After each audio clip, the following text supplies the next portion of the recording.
ሆሳዕና እንታይ ማለት እዩ? ሆሳዕና ማለት ዳ مش ትማሊ ነጊርካኒ ነርካ ወነጊረካ ግን እንተ ደገምካለይ እንታይ ፀገም ኣለዎ? ዋይ ሎሚ ዘረባ ክደጋግም ኮንካ ዘለኻ አንተ ደጋጊምናስ ሒዝናዮ ዲና በል ጥራይ እንታይ ማለት እዩ? ሆሳዕና ማለት ዳ ዋይ ኣብዛ ኣፈይ እኮ ያዘላ እዚ ዶ ዘይዚ ከምዚ ምስ ረኸበት ሓንቲ ሕቶ ምስ ሓተታ ኣብዛ ማውዚ እኮ ያዘላ ኢላቶ ንሱኻ ተቐብል ኣቢሉ እሞ በሊ ክሊክ ግበርያ ኢልዋ ወዲ ዓወቱ ድማ ደሊት ተዘይልካ እያ ሃየ ክሊክ ግበራ ደሊት ሳይበልክዋን እንታይ ደኣ ኮፒ ኢለያ ነይረ እሞ ፔስት ኢኻ ዘይበልካ እያ ወይ ኮሜታት እዩ ምኽድረር ተደረር ሆሳዕና ማለት ብሕፅር ዝበለ መድሃኒት ማለት እዩ መድሃኒት እወ ክላ እዚኣ ጠፊኣትኒ ተሓሰብካዮ ኸ ክንደይ ግዜ ዲና ሽቦ ጌርና ብኢድና ኣብ ዓዲ ከለና ከማን ዝክራይ ሽቦ ንኣስር ነና ኢና ናይ መብዛሕትና ሽግር ናባኹም ክሓልፍ ዘይንደልዮ እኮ እንታይ መስለካ እታ ኣባኹም ዘላ ተስፋ ምእንቲ ክትቡ ኩሉ ግዜ ድልዋት ኩኑ ተባሂልና ብልማድ ክንከይድ የብልና ዘይንፈልጦ እዚ ማለት እንታይ ልካስ ክንሓትት ኣለና ወሓቅኻ ሓደ ግዜ ስኳኽ እንታይ ገይሩ መስለካ ኳኽ መዋይነ እዩ ዋይ ሓቅኻ ኳኽ የብሉ ዑፍ የብሉ ዓዲ መፂና ዝኾና ዝበራይ ዕዋፍ እኮ ጓጢመናና ዘይፈልጣ በዚ ዓዲ ከረዳእካ ክእልኒ ብናይ ዓድና ዓይነት መስለካ ሽመሙን ድምፆምን ሓደ እዩ ዋይ ዘኪረ እቱ ኳኽ ኳኽ እናበለ ዝበርድ ድዩ ሓቀይ ሰላም በለኒ ኳኽ ኳኽ ዝብል ወልካ ሓቅኻ ኣለኻ ይሞ ኳኽ እንታይ ድገሩ ሓደ ሽማግለ ኳኽ ንኩሎም ደቁ ኳኻት ኣኪቡ ፀላኢኹም ሰብዩ ኢልዎም ስለዚ ፀላኢና ሰብ ንዓና ካርም እምኒ ክድርቢ ድንን ክብል ከሎ እንታይ ንግበር ኢልዎም ንህደም ኢልዎም ሽዑ ኩሎም ተሰማሚዖም ሕራ ኢሎሞ ሓደ ግን ኢዱ ይጣቢሉ ይተኸኑ እቶ ነይርዎ ሽዑ ነብኡ እንታይልዎ ፀላኢኹም ሰብዩ ኢልካና ድንን እንተይሉ ከዓ ተሃድሙ እምኒ ኸልዕል እዩ ኢልካና ኣለኻ ኣቦኡ ከዓ እወ ኢለካ ኢልዎ ሽዑ ኸ እንታይ ኢሉ ሓቲትዎ ናይ ኣጋጣሚ ኮይኑ እምኒ ኣብ ጅቡኡ ሒዙ እንተመፀስ እንታይ ክንገብር ኢና ኢልዎ ፑ ኣድናቂት ሕተ እንታይ ኢሉ ደኣ መሊሱሉ ኣቦኡ ከዓ ኢልዎ ብሕትኡ እናተገረመ ምንታይ በለ ግን ከባድ ሕቶ ያወዲ ሓውቲ የስ ኣነስ ከምኡ እንደ ዝብል ዘለኹ ሽዑ ኣቦኡ ግን ኢልዎ እንታይ ዝወደይ እዚኣ ኣብ ዘበንካ እምበር ኣብ ዘበና ኣይነበረትን ኢልዎ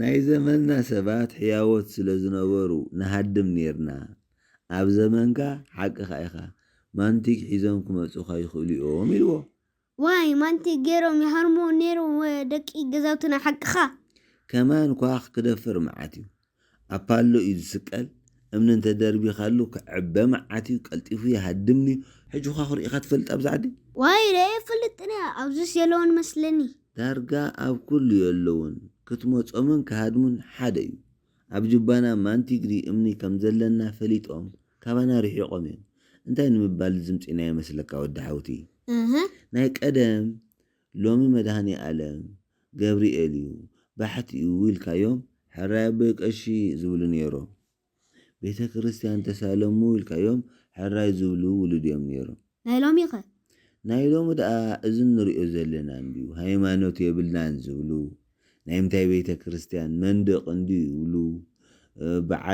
በዓል እንዲ እንተልካዮም እንታይ ማለት እዩ በዓል እንታይ ትርጉሙ እብሉኻ ሕጂ ንሕና ክነረድኦም ግን ግዴታ ኣለና ንሶም ከምኡ ምባሎም ፀገም ዝበሃል የብሎም ምምፅኦም ከምዚ ዝበሉ ሰባት ከሐጉሶና እዩ ዘለዎ ዋ በዚኦም ክንሕጎስ እንተዘይመፁ ነይሮም ንሕና ከዓ ከምዚ ጌርና ቀፃሊ ምተራኸብና ኩሉ ግዜ ከዓ ወዲ ሓውቲ ፀላኢ እንተልይካ ኢኻ ንፉዕ ወተሃደር ትኸውን ከመይ ማለት እዩ ትንቢት እንድዩ ብስመይ ብዙሓት ክመፁ እዮም ኢሉ እኮ ክርስቶስ ነጊርና እዩ እንተዘይመፂ ነይሮም እንታይ ገበርና ነርና መዓስ እዮም ዝመፁ ኢልና ምተጨነቕና ነርና ስለዚ ተፈፂሙ ኣሎ እንታይና ክንገብር ዘለና ናይ ኩልና ዕዮ ገዛ እዩ እቲ ሕማቕ ዕድል ግን ኣብ ዘመንና ምብፅሑ እዩ ብኸመይ ቀዳሞት ኣቦታትና ሕያወት እዮም ነይሮም ግን ኣማራፂ የለን ሕጂ ምምኽናይ ዘይኮነ ክንገብሮ ዝግብአና ምግባር ጥራይ እዩ ሞንታይ ንገብሮ ዶ ወ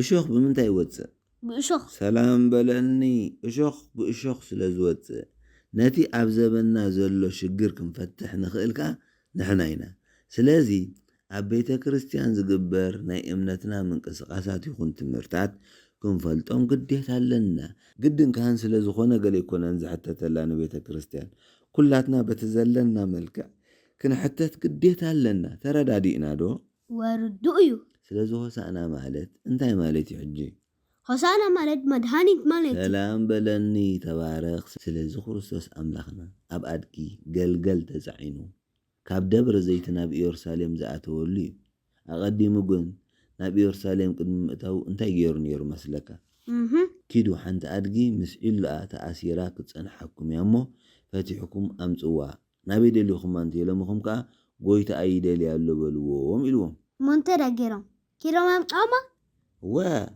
ከይዶም ነቲ ኣድጊ ክፈትሕዋ ከለዉ ናበይ ትወስዱ ኣለኹም ኢሎሞም ሕጂ ተረድእካ ሞ ከምቲ ዝተኣዘዝዎ ዶ ኢሎሞም ልክዕ ከምኡ ምስ በልዎም ጎይትኦም ይፅውዖም ኣሎ ኢሎሞም ነቲ ኣድጊ ምስ ወዳ ማለት እዩ ተረድእካ እዚ ሕጂ ምሳሌ እዩ ከመይ ማለት እዩ ከመይ መስለካ ዓባይ ኣድጊ ጽዕነት ዝለመደት እያ እቲ ገልገል ዝተባሃለ ከዓ ጽዕነት ዝለመደ ኣይኮነን ሕጂ እዚ ዓብዪ ኣድጊ መን ማለት እዩ እዚ ዓብዪ ኣድጊ ዝተባሃለ ናይ እስራኤላውያን ምልክት እዩ ሕጊ ዝለመድና ማለት እዩ እስራኤላውያን ሕጊ ኦሪት ነይርዎም እዩ እቲ ገልገል ዝተባሃለከ እቲ ገልገል ዝተባሃለ ከዓ ኣህዛብ እዮም ኣህዛብ ግን ሕጊ ዝበሃል ኣይፈልጡን እዮም ስለዚ እግዚኣብሔር ንኹላትና እዩ ክፅዋዓና መፅዩ ንህዝብን ኣህዛብን እዩ ከድሕን መፅዩ ካብ ማእሰርቲ ሓጢኣት ክፈትሓና እዩ ፈቲሕኩም ኣምፁለይ ዝበለ ኣነ ንኹሉ ክፈትሕ መፅአን ምባል ኢኹም ዝበለ ሸው ኣብ ኣድጊ ተጻዒኑ ናብ ኢየሩሳሌም ኣትዩ ምሽ ሰላም በለኒ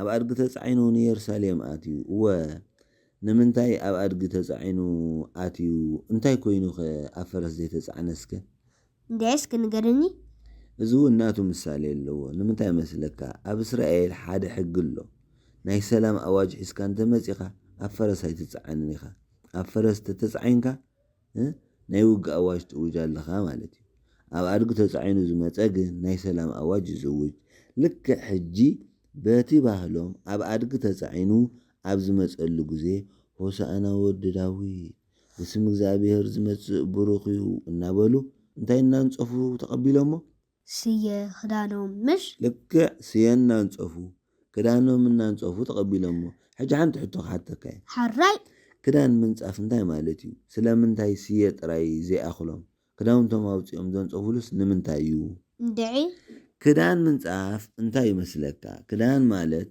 ዕርቃን ምሽፋን እዩ ስለዚ ልብስና ንስኻ ኢኻ ሓጢኣትና ኣበሳና እትድምስስ ንስኻ ኢኻ ምክንያቱ ኣቦና ኣዳምን ሄዋንን በደል ብምግባሮም ጥራይ ዕርቃኖም ኮይኖም እዮም በደል ኣዳምን ሄዋንን እትመልስ ዕርቃኖም እትሽፍን ንስኻ ኢኻ ብምባል እንታይ ይገብሩ ነይሮም ክዳኖም የንጭፉ ነይሮም ክዳንካ ምንጻፍ ማለት ናይ ተገዛእነት ምልክት እዩ ልብና ንዓኻ ሂብና ኣለና ማለት እዩ እግዚኣብሔር ኩሉ ግዜ ኢድካ ሃበኒ እግርኻ ሃበኒ ዓይንኻ ሃበኒ ኣይብልን እዩ እንተዳ ሰብ እኮ ብዘይ ዓይኒ ብዘይ ኢድ ብዘይ እግሪ ክነብር ይኽእል እዩ ብዘይ ልቢ ግን ክነብር ኣይኽእልን እዩ ሰላም በለኒ ተባረኽ ስለዚ ክንግዛእካ ኢና ከነገልግለካ ኢና ብምባል ክብሮም ክዳኖም ብምንጻፍ ገሊፆምሉ ስየም ምንጻፎም ከ እንታይ ማለት እዩ ስየ ምንጻፎም ከዓ ናይ ሓጎስ ምልክት እዩ ኖህ ኣብ መርከብ እንከሎ ነታ ርግቢት ምስ ለኣኻ እንታይ ሒዛ መፂኣቶ ቆጽሊ ተባረኽ ሉምሉም ቆጽሊ ኣውሊዕወይ ማይ ኣይሂ ተወዲኡ ብምባል ቆጽሊ ኣውሊዕ ሒዛ መፂኣ ስለዚ ሰላምና ንስኻ ናይ ሰላም ንጉስና ኢኻ ብምባል እዮም ስየ እናንጸፉ ተቐበልዎ ከምዚ ኢሎም እናመስገኑ ከለዉ ግን ኢየሩሳሌም ተናዊፃ ሽዑ እቲ ዝቀብሎም ዝበሎ ድዩ ዋላቶም ህፃናት ክዝምሩ ጀሚሮም ሽዑ ንክርስቶስ ስቃብሎም ኢሎሞ ክርስቶስ ከዓ ንሶም ወላ ስቕ እንተበሉ እሶም የእማን ክጭድሩ እዮም ኢሎም ሙሽ ተባረኽ ቃል ህይወት ኣስማዓልና ዋላ ንሶም ስቕ እንተበሉ እዞም እማን እዚኦም ከመስጉኑን እዮም ኢልዎም ስለዚ ኩሉ ግዜ ሆሳእና ኢልና መድሃኒትና እንዝክረሉ ናይ ድሕነት ነገር ዝተጀመረሉ እዩ። ቀሊል ትርጉም ኣይኮነን ዘለዎ ሆሳእና መድሃኒት ዝረኸብናሉ እዩ። እግዚኣብሔር ማለት መድሃኒት ማለት እዩ። ኩሉ ዓይነት ሕማም ዝፍውስካ እዩ። ኣብዚ ዕለት እዚ ተኣምር ገይሩ ማለት ድዩ? እዚ ጥራይ ዘይኮነ ቤተይ ቤት ጸሎትያ ኢሉ እውን ነቲ ኣብኡ ዝነበረ ኩሉ ጠረጴዛ ናይ ሸቐጣሸቐጥ ዝነበረ ቦታ ገምጠሎ ሰጎጎም ከኣብለና። ምክንያቱ እዚ ንሪኦ ዘለና ህንፃ ቤት መቕደስ ናይ እግዚኣብሔር ኣምላኽና እዩ። ሎሚ ናብ ቤተ ክርስቲያን ንኸይድ እንተይልካዮም እንታይ ይብልካ መስለካ? ዘይልብኻ ቤት መቕደስ እዩ ይብሉኻ። ኣምላኽ ይቕረ ይበለሎም። ኣብ መፅሓፍ ቅዱስ ከምዚ ዝብል እውን ከሎ እንታይ ልብኹም ቤት መቕደስ እዩ። መሓቀም ኣለዉ። ቤት መቕደስ ኣምላኽ ምዃንኩም ዶ ኣይትፈልጡን ኢኹም ኢሉ ሃዋርያ ጳውሎስ። ሕጅን መፅሓፍ ቅዱስ ቃል ብቃሉ ኣይትወስዶን ኢኻ። ንስኹም ቤት መቕደስ ኣምላኽ ኢኹም ስለ ዝበለና ቤት መቕደስ ኣየድልየናን እዩ እንተዳ ኢልና ወንጌል ማቴዎስ ከዓ ንስኹም ጨው ዓለም ኢኹም ኢልና። ጨው ኢኹም ስለ ዝበለና ጨው ዘይብሉ መግቢ ክንበልዕ ኣለና ማለት ድዩ? ከምኡ ይከኣል? ኖ ኣይከኣልን እዩ። ጨው ዘይብሉ ደኣ ከመይ ኢልና ክንበልዖ? ልክዕ ሕጂ ጨው ንዘይመቀረ ከም ዘመቁሮ ንስኹም ንሓጢኣት ዓለም ብስብከተ ወንጌል ብትምህርቲ ብንስሓ መቐረት ክትኮኑዋ ኢኹም ማለት እዩ። ወሲኹ ንስኹም ብርሃን ዓለም ኢኹም ኢልና እግዚኣብሔር ኣምላኽና ንኹላትና። ሕጂ ንስኹም ብርሃን ዓለም ኢኹም ስለ ዝበለና ፀሓይ ትጥፋእ ባዕልና ክነብር ኢና ንብል ዲና? ከመይ ጌርና ብልን ኢና? ምሽ ሕራይ እንታይ ማለት ዳ ትርጉሙ? እንድዕስከ ነገረኒ ብሓጢኣት ዝጸልመተት ዓለም ንስኹም ብጽድቂ ክተብርህዋ ኢኹም ማለት እዩ። ስለዚ ናብ ርእስትና ንምጻእ ሓራይ ንስኹም ቤት መቕደስ ኣምላኽ ኢኹም ማለት እቲ ቤት መቕደስ ዘሎ ሕግን ትእዛዝን ንጽህናን ቅድስናን ኣብ ልብኹም እንተደዓቂርኩም ሞ ንስኹም ቤት መቕደስ ኮንኩም ኣለኹም ማለት እዩ። ንኣብነት ማዕተብ ምሽ መስቀል ኩልና ንገብር ኢና? ወሂና ዳ ኣብ ቤተ ክርስቲያን ከመስቀል ኣሎሎ ዋሎ። ስለዚ ኩሉ ግዜ ንሕና ቤተ ክርስቲያን ምዃንና ንቤተ ክርስቲያን ብምንታይ ኢና ንፈልጣ? በዛ መስቀልና። ንሕና ከዓ ናይ ክርስቶስ ምዃንና ብማዕተብና ኢና ንፍለጥ። እዞም ካልኦት ግና ኣብ ክሳዶም ማዕተብ ኣይገብሩን እዮም። ኣብቲ ንሶም ዝምህሩሉ ኣዳራሽ ግን መስቀል ይገብሩ። ኣብ መንደቕ መስቀል ምግባር ዳ ኣብ ኣካላትካ ዘይበልፅን። ሕጂ ክርስቶስ ኣምላኽና ቤት መቕደስ ዘየድሊ ነይሩ እንተዝኸውን ድሓን ሸቁጥሉ ተሪፍ እዩ በለና ነይሩ። ንሱ ግን ቤተይ ቤት ጸሎት እዩ ኢሉ እዩ ንኹሎም ሰጊቦም። ስለዚ ቤተ ክርስቲያን ቤት ጸሎት እዩ። ቤተ ክርስቲያን ማለት ከዓ ንሕና ማለት ኢና። ንሕና ንገዛእ ርእስና ናይ ጸሎት ናይ ንስሓ ማሕደር ክንከውን ይግባአና። መድሃኒትና ዝኾነ ክርስቶስ ኣምላኽና ኣብ ልብና እዩ ክነግስ ዝግብኦ። ከምቲ ኣብ ቤት መቕደስ ዘሎ ኣብ ልብና እውን ክነንግሶ ይግባአና እዩ። ልክዕ ከምቲ ነቶም እዱግ ፈቲሕኩም ኣምጽኡ ለይ ዝበሎም እግዚኣብሔር ኣምላኽና ሎሚ ካብ ሓጢኣትና ተፈቲሕና ክንመጽእ እዩ ዝምህረና ዘሎ። ኣካላትና ናይ ሓጢኣት መቐመጢ ዘይኮነ ናይ ቅድስና መቐመጢ ክኸውን ይግብኦ።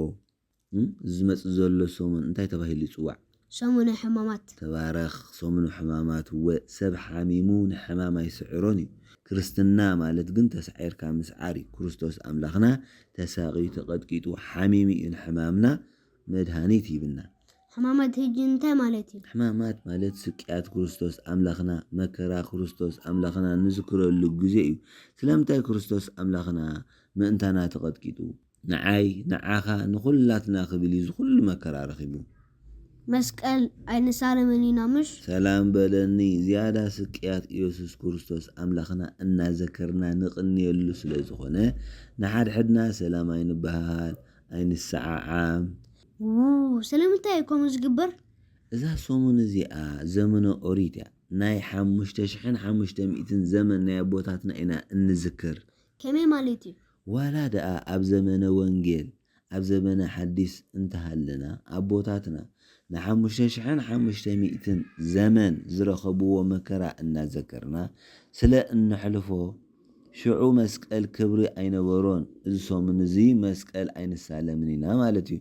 መስቀል መድሃኒትና ዝኾነ ክርስቶስ ኣምላኽና ምስ ተሰቕለ እዩ። ጎይታ ኣይተሰቕለን ዘሎ ኣቦታትና ብተስፋ እዮም ዝጽበይዎ ዘለዉ ብዝብል ሓሳብ ኢና መስቀል ኣይንሳለምን ኢና ንብል።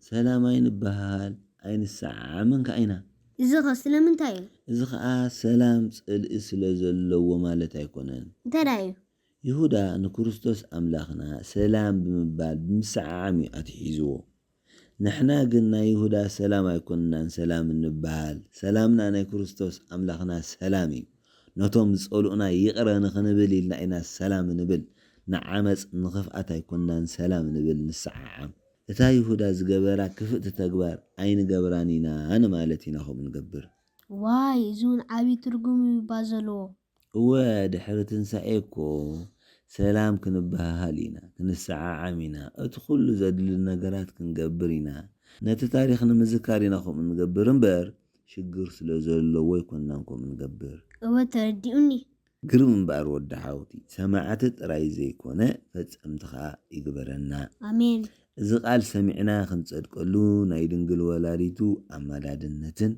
ناي كريستوس أملاخنا سناي فقدن يخونلنا آمين برهانة سائقو بسلام يبصحنا آمين بلسكن خيت وسأنانا نتأمبل نسكو ولا محواتنا أخوينا آمين